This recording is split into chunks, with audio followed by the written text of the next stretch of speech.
For the past 50 years, one group of brothers have dominated the world's music charts as performers and writers. And in the next hour, we'll be looking back at their incredible story as Smooth Radio presents The Bee Gees. The Bee Gees were born on the Isle of Man. Barry Gibb in 1946 and the brothers Maurice and Robin just 3 years later. And they spent the early part of their lives living in the Manchester suburb of Chorlton. Early music performances for the brothers were not in front of tens of thousands in stadiums and arenas, but at their local cinema, where they mimed to other people's hit records. In those days, even that was unheard of, to get up on stage and lip-sync to someone else's song. We went to the cinema one. Every Saturday afternoon there'd be a film of some kind, or a general afternoon of films for children. And this particular afternoon, this one child got up and lip-synced to, I think, Blue Suede Shoes, or an Elvis Presley song. And we all looked at each other and went, we could do this. We could do this. We could get up and lip-sync to someone else's song, you know? And so we did, and that's how it started for us. We carried our records to the cinema, and the particular day we were going to do that, Maurice was carrying the records, and I think there was about 2 or 3 different records, and he dropped them and broke them. And we broke the records, and the question became pivotal then. We were at the crossroads, and the theatre was across the road. Literally the crossroads. Yes. We were actually across the road from the Gaumont. We had to make that decision. Do we do it for real?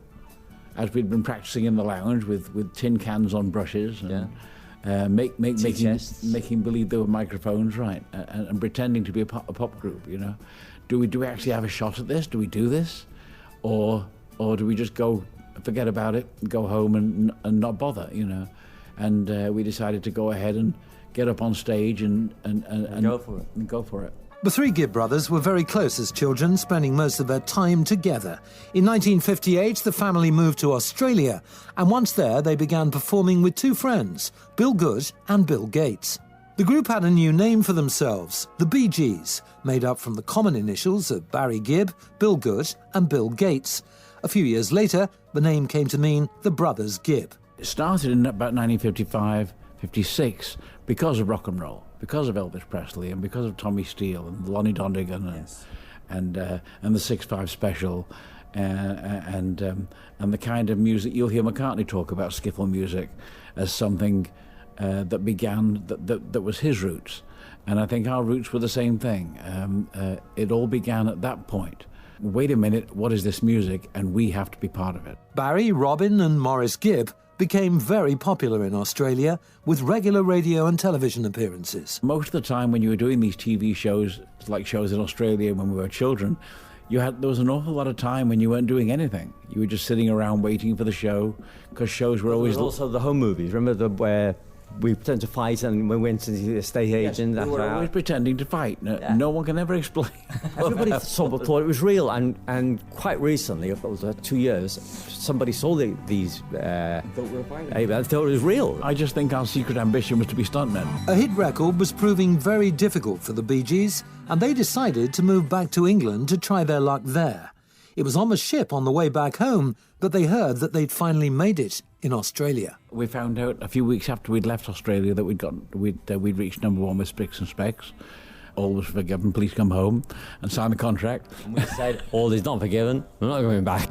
But no, we didn't say that. The difference with our upbringing compared to the American counterpart is that in Los Angeles, where they were groomed we were very young. We didn't have the luxury of money or the support of parents, because they didn't know what we were doing. We were doing it for fun on the weekends. Yes. We were just going out there, and it was probably pretty dangerous. But we always had that look between each other that said, it never crossed our minds that we wouldn't make it. It was always deep within us that the path we were on had to lead to where it was we wanted to go. The very first hit record for the Bee Gees, Spicks and Specks, a #1 hit in Australia. This is Smooth Radio and the story of the Bee Gees. Now back in England, and with Robert Stigwood as their manager, the boys were on course to take on the musical world. Even after 5 hit singles, Robert Stigwood said, you haven't made it, keep going.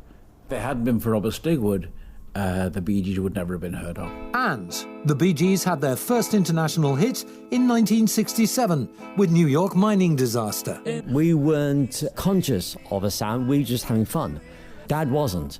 He was pulling his hair out. I think we were all on the same sort of boat, as it were. We all wanted the same thing, even Dad wanted to see the whole family become famous. Mum wanted to see it. We wanted to see it. And who was to know what was going to be on the other side of the ocean? The goals that we had from birth, Right. 6 or 7 is practically, is more than brothers. I think because brothers usually go separate ways. Oh, yeah. What kept us together is the goal. We shared the same feelings and the same goals. It wasn't out of arrogance or conceit. It was out of belief in ourselves. We didn't go around saying we were great or good. We just believed in ourselves. And I think you have to persist. Within just over a year, the Bee Gees had clocked up 24 number-one hits in 15 different countries. There were TV specials, top 40 hits, and live performances. We love individually and to collectively performing. We just love it. And there's nothing quite like getting on a stage with a few thousand people watching, and the buzz and the rush and the half an hour before and the 5 minutes before and the 1 minute before. There's absolutely nothing like it. You can't compare anything to it. Maybe it's a bit like when you're a child and you want to be in the circus. It's the same type of feeling that you're constantly in search of some kind of acknowledgement. In 1975, through manager Robert Stigwood, the Bee Gees were to meet someone who was to change their musical lives forever. The renowned producer, Arif Mardin. Having the opportunity to work with someone who became our mentor, Arif was like our uncle.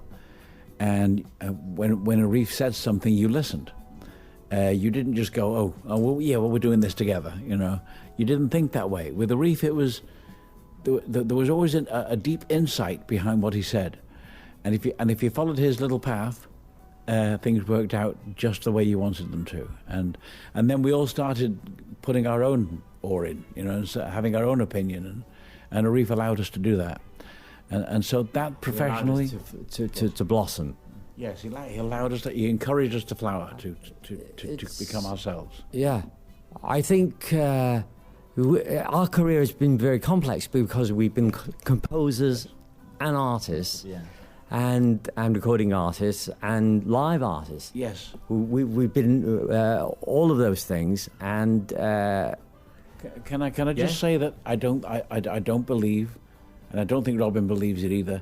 That if we hadn't had a Robert Stigwood, we would never have been heard of.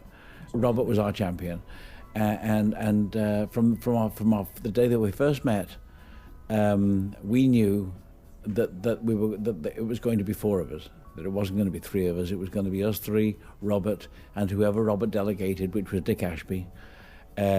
To liaison between him and the group, and to keep us all in one piece, which was very difficult. Robert never entertained the word no. No. He never understood the word no. It's always, when he had an idea and a vision, he went for it, and he wouldn't stop until he got it. If he ever said, this is going to happen, it happened. The Bee Gees' next project with Mardin was the soundtrack to Saturday Night Fever. We wrote them, and they're our songs. That's the important thing. I mean, you have to remember, we started writing songs when we were 7 or 8 years old, when we didn't realise we were actually composing. We were listening to the radio and challenging the idea of what would their new record be.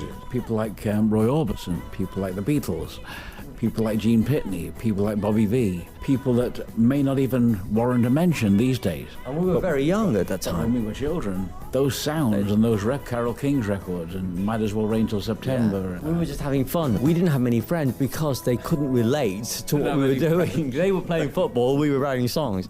And we were writing songs for fun, not to be successful. We liked the idea of being famous, but not for money and not for the accolades. Love of music. Saturday Night Fever was a huge international success for the Bee Gees and resulted in some of their best-known songs, including Staying Alive, How Deep Is Your Love, and Night Fever.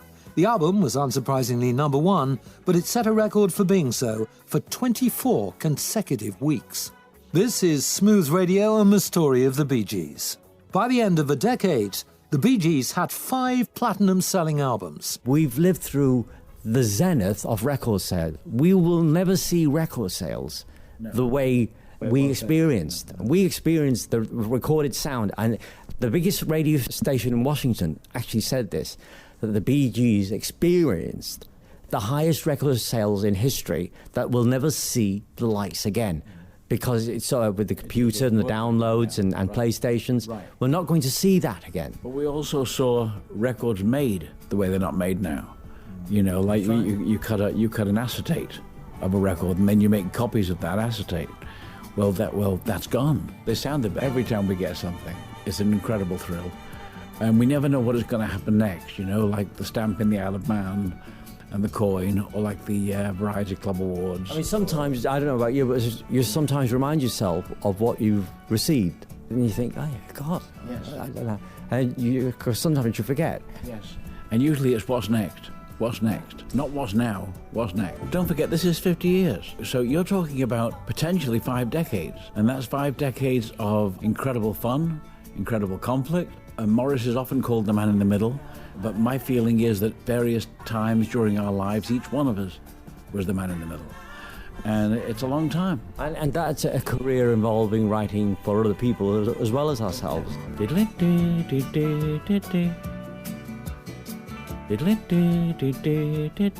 Having Flown was the last track we did on the Spirits Having Flown album.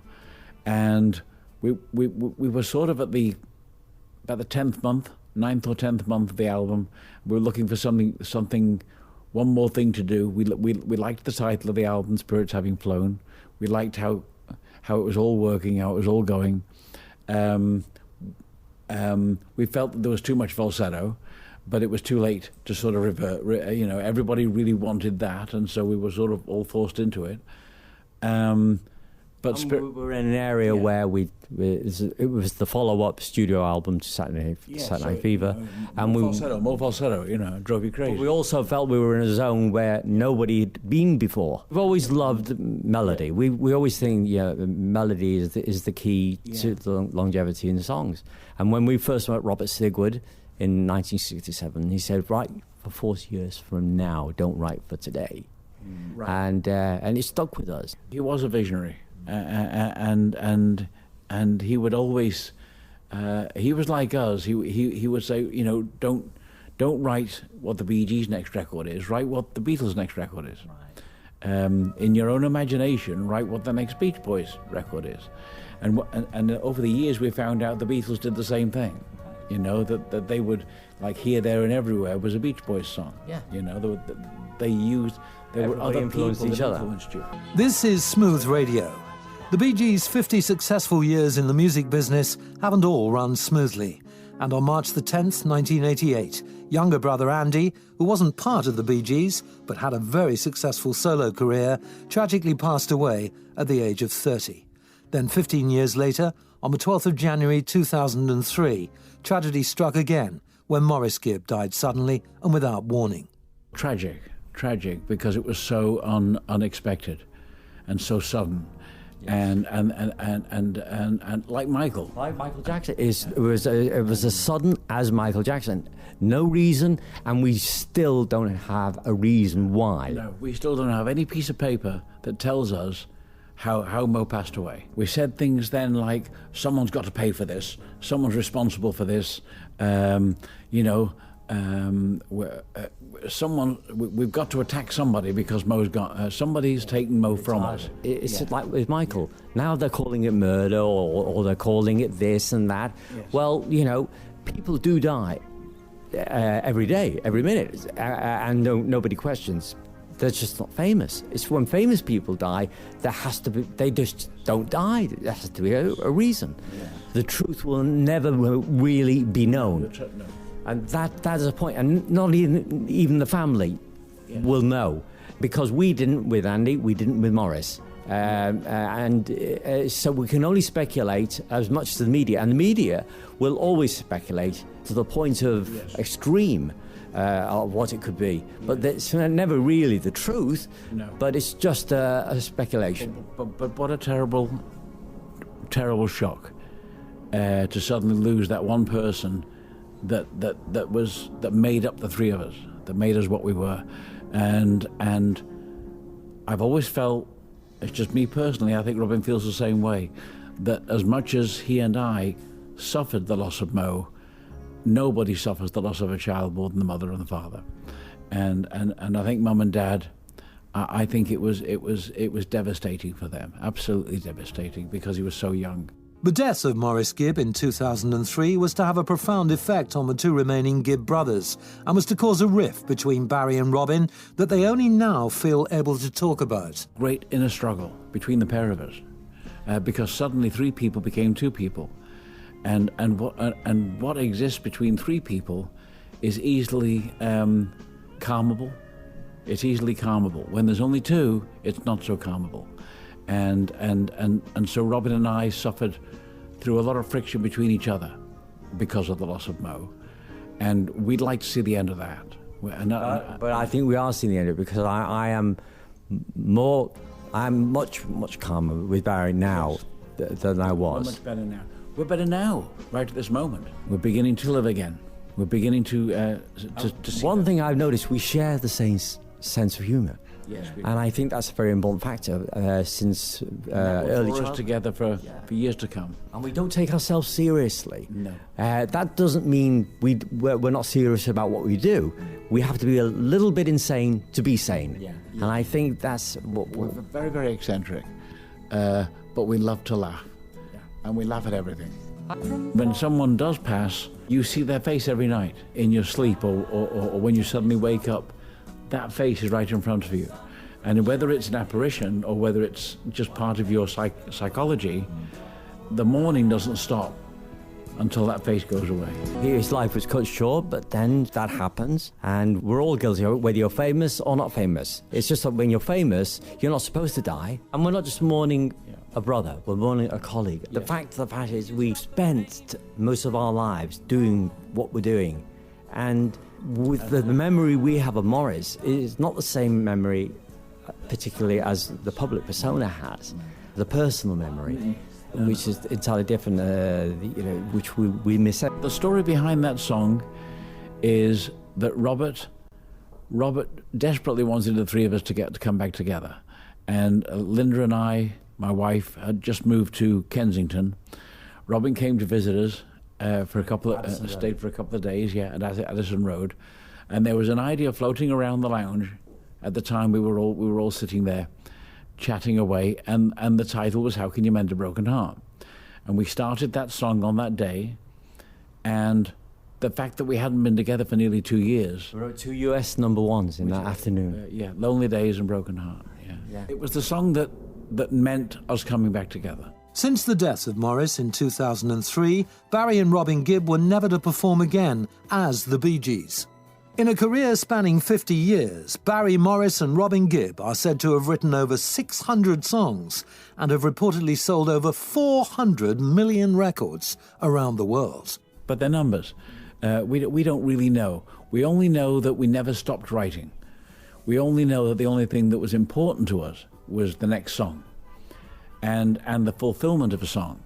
The first time a song was sung by any one of us. The tremendous competition between Robin and I as lead singers. We enjoyed that because we took turns in the song, which was kind of unusual. But when you have a group where you have two people who really believe that they're good lead singers, and the third guy who really is probably the best harmonist Robin and I have ever worked with, which is Mo, knew that he wasn't really a lead singer, but the competition between Robin and I was intense. There was always a little bit of confusion as to whether it was one person singing the whole song or whether there was two different leads going on, and it was very often two different leads. What I believe started that was the Mills Brothers. I think that we used to get, you had a lot of Donald, who had this beautiful velvety vibrato type of voice like Robin's, and then you had the harder, tougher voice, which was Harry, which is a bit more like me. And we'd trade off. We watched them and we listened to them, and Dad was forever bringing them into the house. Because we sang natural harmony, not a lot of groups do harmony today. It's because they can't. It is difficult to do harmony, and even George Martin said that it's not easy for people you have to show them sometimes on the piano what harmonies do. Most people can't do natural harmony. No, this was natural, and it was from a very, very young age. This is Smooth Radio. In addition to having hundreds of hit records as performers, the Bee Gees were also responsible for writing and producing hits for many other artists, including Barbra Streisand and Diana Ross, and they quickly became much sought after as composers. Chain Reaction became Diana Ross's biggest hit ever in Europe. Heartbreaker became Dionne Warwick's biggest hit ever in Europe. And we had this habit of Woman in Love, Guilty. Yes, don't forget Barbara.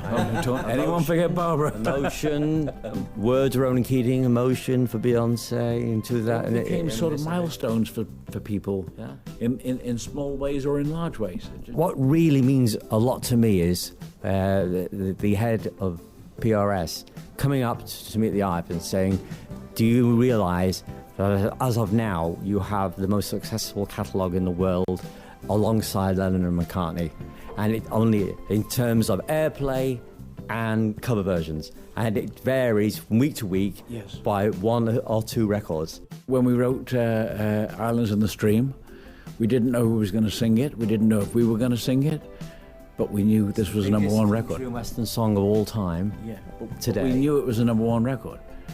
And the question was, well, who's going to sing it? You know, is it going to be us? It was actually written for Diana Ross. Because R&B and country music is so close together as two different kinds of music. Islands in the stream. She could have done it. That is what we are. And that's how we wrote, because we wrote our Black Roots. And because there was a Kenny Rogers album in the works, we were doing that. We played it to Kenny, and Kenny said, well, can I do it as a duet? And we thought, well, of course you can, but who would you like to do it with? And he went, well, I'd like to do it with Dolly. Because I did another duet with Dolly, and it really worked well, and maybe she'll do this one with me, and that became the most performed country music song of all time. We're all very complex characters, and it is 50 years, and there's a lot of decades of ups and downs, and the music business is not like any other business. It is show business, and it's complex. It is smoke and mirrors, and sometimes you don't even know who you are yourself. And sometimes your memories change because of something somebody said. From humble beginnings miming to other people's songs at their local cinema, to record-breaking album sales and hits in every corner of the globe, the Bee Gees have had an incredible 50-year career. Barry and Robin continue to perform as solo artists and continue to write and produce for other singers. We're both happy still. We've been through our tribulation. And there's going to be more to come, and there's going to be more happiness to come, and we've decided to take it one day at a time, and to actually really begin to laugh again, to laugh at everything again. Have fun, because that's how it started, having fun.